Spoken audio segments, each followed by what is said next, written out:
Hello and welcome to the Female Founder Friday podcast with me, Lindsay White.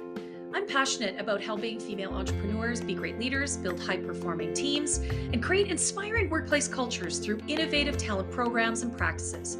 Because when people feel like they belong at work, they deliver their very best and businesses thrive.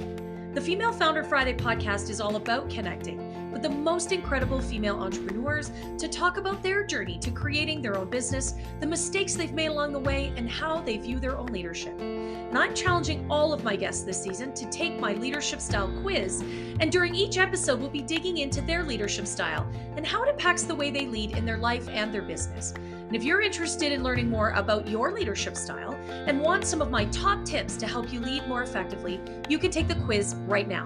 Just check out the show notes or head over to 𝐭𝐻𝐢𝐬𝐤𝐿 and click on the button at the top of the page that says Take the Quiz. Then you can share your results, connect with my guests, and join the conversation on Instagram by following me at @HighVoltLeadership. My guest on this week's episode is Beverly Price. Beverly is a jewelry designer, podcast host, divorce coach, and the founder of Her Self-Expression. It's Beverly's own journey from high-powered banker to creative business owner through the struggles of divorce and single motherhood that led her to create a coaching practice that is all about empowering women to find their self-worth and authentic voice. She's definitely a woman on a mission, and you can feel her passion for helping others create the change they so deeply desire in their own lives. I know that you will really enjoy our conversation today. Hey, welcome. I've got Beverly Price here with me today as my guest, and she's the founder of Nastava Jewelry, where she is an intuitive designer of custom jewelry pieces. But this lady is just so industrious that she's actually started another business called Her Self-Expression. And she's got a great podcast, a beautiful support group, and also offers coaching services for women who are really searching for some empowerment. And this is her newest business venture, which is so cool that she's bringing this to the Female Founder Friday podcast to talk about. Beverly, welcome. Thank you so much for being here. Thank you so much for having me. Oh, it is absolutely my pleasure. This is actually really exciting that we get to talk about another business that you have founded. Yep. So tell us, I mean, clearly you have a really cool story about your journey to share with us, and I am just dying to hear all about it. Sure. Well, I have most of my professional life, I was a corporate executive in financial services and grew up in it was banking. So I grew up in a very conservative kind of framework. And that's where I learned to dress like a man, except in a skirt. Right. Because years ago, when I was starting my career, everything was very conservative. Everybody dressed alike, and there was no individuality at all. Right. Then I left there and went to an advertising agency where all of a sudden there was color and style and flair with all of these creative people. And I felt very insecure. So I went to a fashion stylist, and she showed me how color and accessories and everything about your fashion, your body style could actually accentuate your personality rather than causing you to blend into a wall. So I got that coaching, if you will. Yeah. At the same time, throughout my professional career, I'd always done something creative on the side, because as a leader and a manager, you don't necessarily get to see a tangible result. Right. And creative hobbies give you that outlet. You can see something tangible. So I took my daughters to a jewelry shop, and they had fun making it. And I fell in love and became obsessed and realized that I could create very big and bold statement jewelry to accentuate the look I was going for. Love and from that, a number of women would look at my jewelry and say, "That is gorgeous. You ought to sell it." So I put my toe in the water and started selling it. And then the moment hit. It was kind of a moment of clarity where I decided I wanted to leave the boundaries of the corporate world and move to the entrepreneurial world. Now, I will say that I was working in a very toxic environment. So it was pretty easy to leave, to want to leave. Yeah. But it was pretty scary to think of leaving that salary and benefits. Yeah. And I had 2 children as a single mother that I had to support. Yeah. So I started my own business and did that for about 10 years and sold to stores, to brick and mortar stores. Yeah. And then my parents, my elderly parents, took a turn and passed, but for a number of years I cared for them. Right. And then after they passed, my husband and I decided to move to the beach. And I got another nudge from my cousin who said, you know, you really ought to restart that jewelry business because it was fabulous. So I restarted Nastava Jewelry. But this time I wanted it to be different. I wanted it to be 100% online. And I wanted it to be more than just selling jewelry. I wanted it to be an empowering experience for women. I wanted them to be able to put a piece of jewelry on, know that it was one of a kind, that nobody else would look like them, and know that that they were taking a step forward from self-expression to beauty and self-empowerment. Oh, I love that. So that was kind of how I came full circle with Nastava.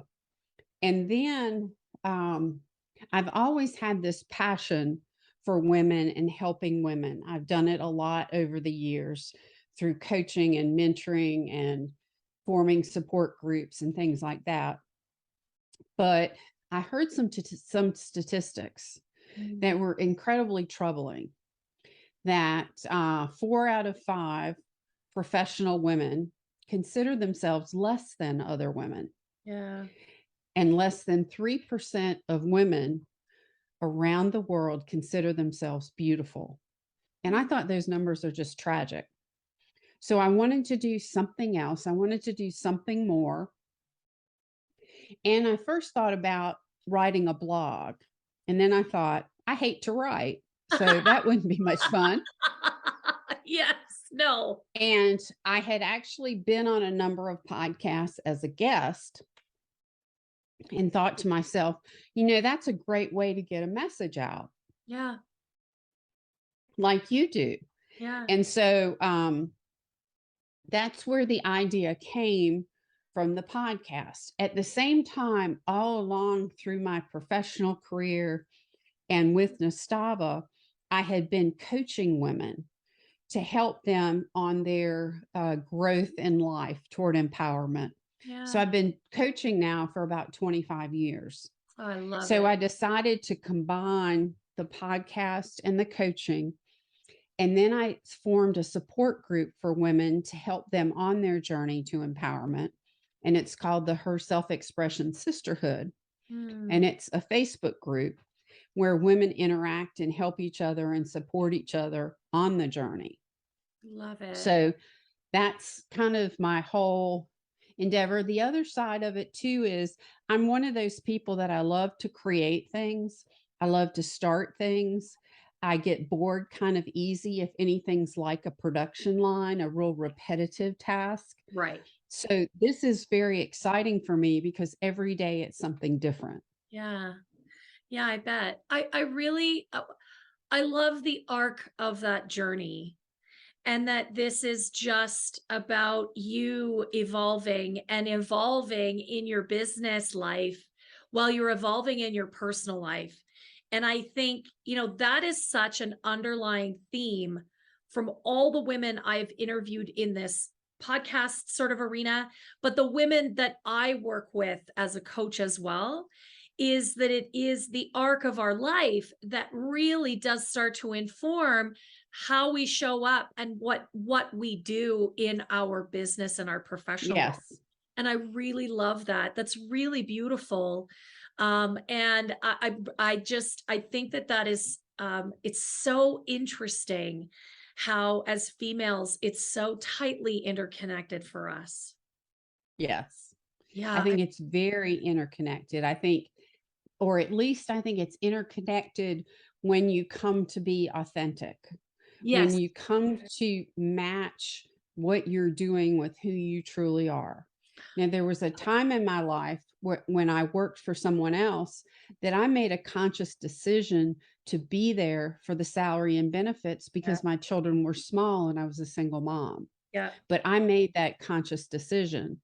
And then as time went on, instead of being employed for responsibility, I moved to being employed for enjoyment and Yeah. self-fulfillment, Yeah. you know, Yeah. and that's kind of how it's evolved with me. But if you're in a place that isn't authentic, where you can't really be you, where there are things that you just don't agree with in terms of the mission and the vision and the way they operate, then it's very difficult to Yeah. be on that journey, I think, Oh, because you're just coping. it I absolutely love that you said that. I mean, and I identify with the story and also with the value. So I too was a single mom for a long time, uh, Yeah. 12 years. And you do, I mean, you do what you have to do to keep your family afloat because you are it. You are as my mother would say, you're the chief cook and bottle washer, right? Like Yep. you do what you got to do to keep your head above water and keep the bills paid. But that does, I think, end up putting us in positions where we don't get to show up authentically. And that is soul crushing. Like it really, it becomes very difficult to be truly alive, to feel real joy in those places where we But don't it doesn't see have to joy. last forever. No, it doesn't. And isn't that the Yes. beautiful thing? Like that's the gorgeous part of your story. I also love, Beverly, that you talked about that you started your little jewelry empire, which sounds like it was but then you stepped away. You did what you had to do to look after your parents, and my condolences on their passing. That's difficult. That caregiver role is difficult. And then but you could come back to it. So it's seasons too for us, isn't it? Hmm. Seasons. Very much so. Yeah, I love that. I love that. But I think that's really wonderful now that you're taking it to the next level, which is being authentic and supporting other women in finding that authenticity and finding the power that's inside of that. Isn't Yes, that the truth? absolutely. I think that when you tap into your own power, Yeah. when you get comfortable with who you are, when you abandon the stereotypes, when you abandon the shoulds, when Hmm. you abandon all the negative self talk, something very beautiful can happen. Yeah. And you can begin to flourish and grow. Yeah. So instead of, there was a time in my life I went through failed marriages, toxic relationships, job loss, you name it. I've been through it, death of a spouse. Yeah. Um, and you go through that, and you can decide that you're a victim Yeah. and have this victim mentality, Yeah. or you can decide to walk through that to the other side. Yeah. Now you may need help, and that's great. I Yeah. mean, I'm all for help, whether it's therapy, coaching, friends, you name it, Yeah. whatever can get you there. Yeah. But when you come out on the other side, you're stronger and more beautiful for having come through those things, I believe. I think you're absolutely right. And what I would add to that is we often don't pause long enough to actually look back and say, like, to really recognize and acknowledge, look at what I've been through, all of these things, right? And death, you said death of a spouse and breakdown of a marriage and the passing of your parents and this, the trials and tribulations of being an entrepreneur Or and just life, or just life life. changes. But like, Yeah. look at where I am. Look at what I've gone through.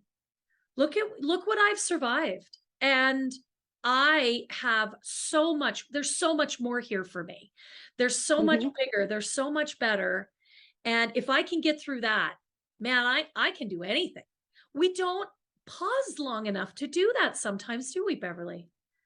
Absolutely. And sometimes the negative self talk from your past life, your early life, whatever, continues to talk to you so that you suppress Yeah. any positive looking back you can Yeah. see. So you just look back through a negative lens rather than what you said, which is a very positive lens. Yeah. And I think so many women and even the media and the environment can send negative messages. Sure. And so I think the risk is that many of us, our brains get used to thinking negatively because of the negative self talk, and we get used to talking to ourselves negatively, that our brains have become hardwired to that.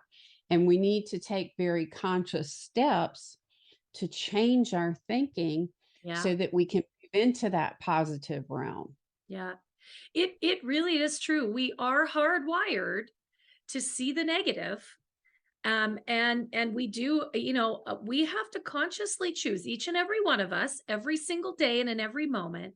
We do have to choose how we want to shift that conversation.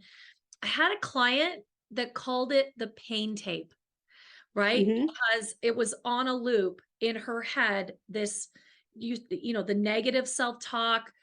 In the coaching world, we often call it the saboteur, the inner critic. And it runs on a bit of a loop, doesn't it? It says the same Hmm. thing sort of over and over. And man, we will do a lot of things that are not real positive in our life to get away from that negative. Like, it will impact our behavior in a really negative way if we allow that pain tape to just keep spinning, and not Yep. notice that. Yep. Absolutely. Yeah, I love that. Beverly, that is absolutely fantastic. So I want to ask you now, I mean, you've started and stopped and done and been and new business. Where have you made some mistakes or missteps along the way? Oh, And all what have you through my life. Because I think of a mistake now as nothing but a learning experience. 100%. In my Yeah, in my earlier years, I looked at mistakes as failures, right. and I had to reframe that and Mm, look at the fact that a mistake taught me more than if things were going great. I I love never really changed when things were going hunky dory in my life.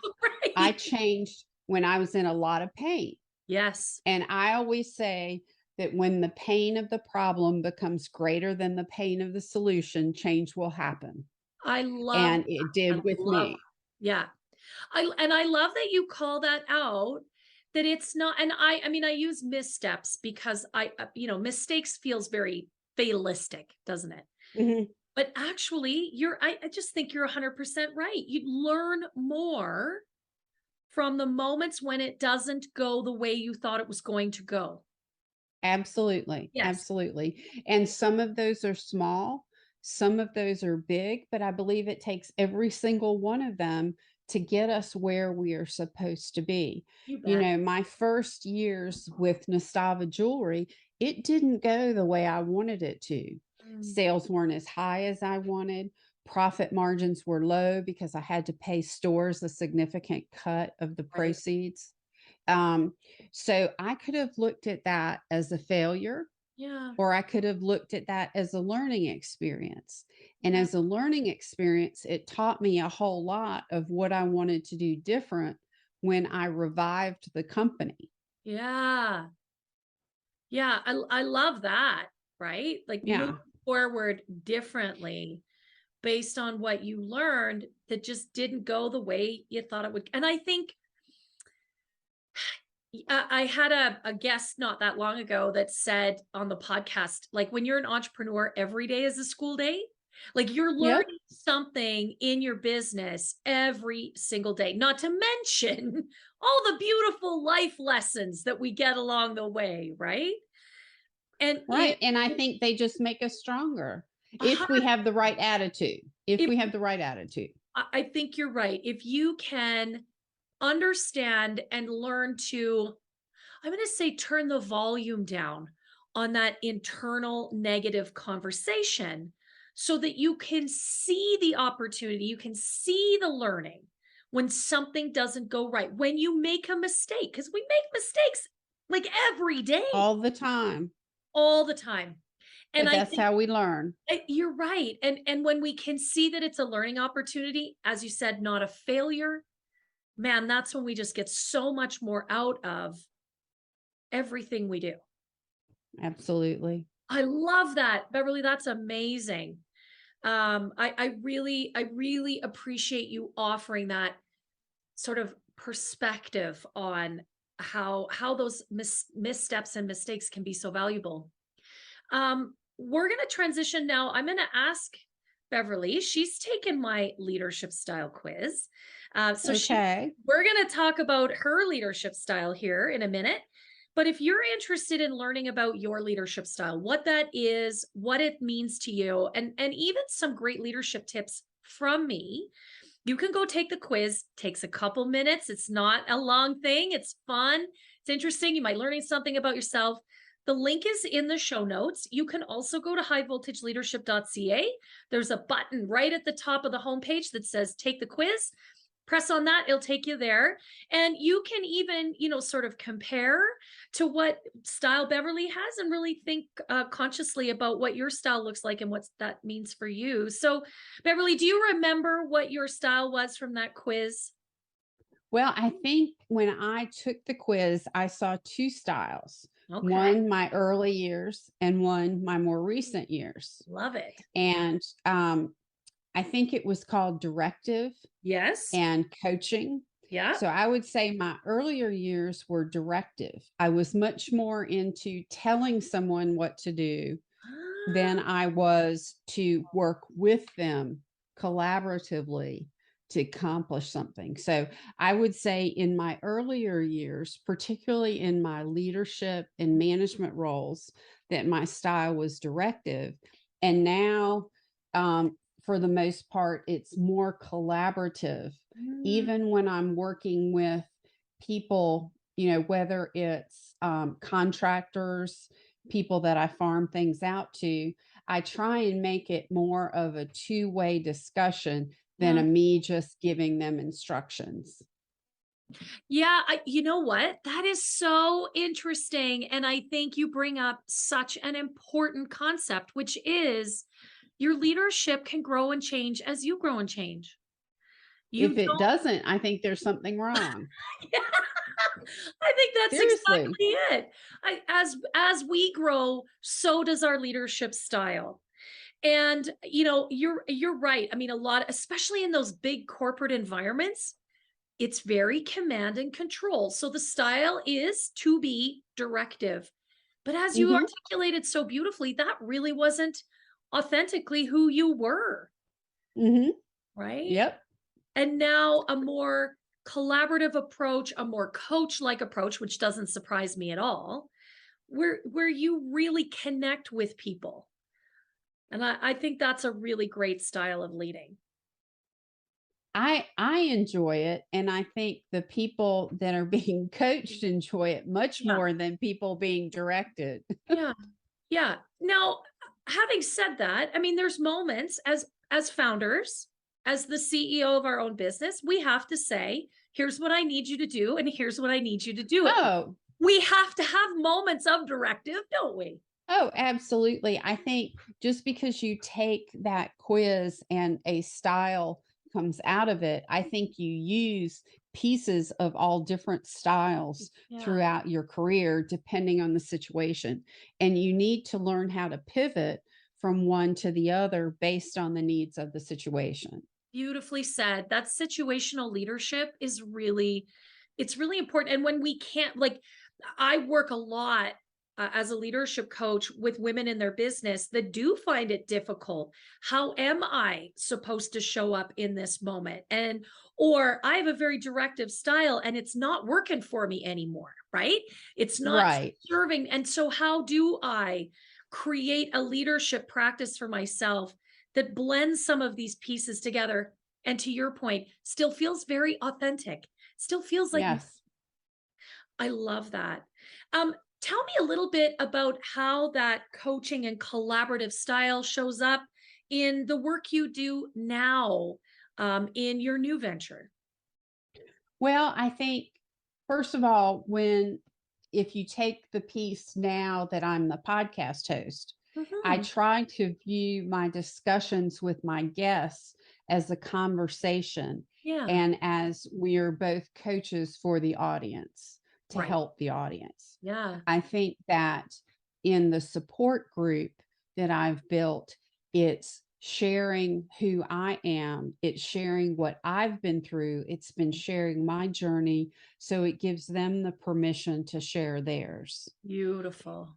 And I think in my coaching practice, what I like to do, I have a phrase that says, as long as you're working harder on your growth than I am, that we have the perfect combination. I love that. That is exactly it. I can't be more invested in this as the coach than you are as the client. Right. That just won't work. Won't work at all. I really love the way you articulated that. That is absolutely brilliant. Well, thank you so much. This has just been a really wonderful conversation. I think Thank around you. so many important topics. And, the overarching one being it's got to be authentic, it's got to be truly you. And if you don't know who that is, there's some really important and specific places to help you figure that out. So thank you very much for bringing that to the show today. Oh, I'm just so grateful for it. thank you so much for having me. And we'll make sure that if you want to look up some information about Beverly and her self-expression programs and her podcast, we'll make sure that some of that's in the show notes so you can connect with her and learn a little bit more about what she does. So thank you again. It's just been such a pleasure. Thank you. It's been a pleasure to be with you as well.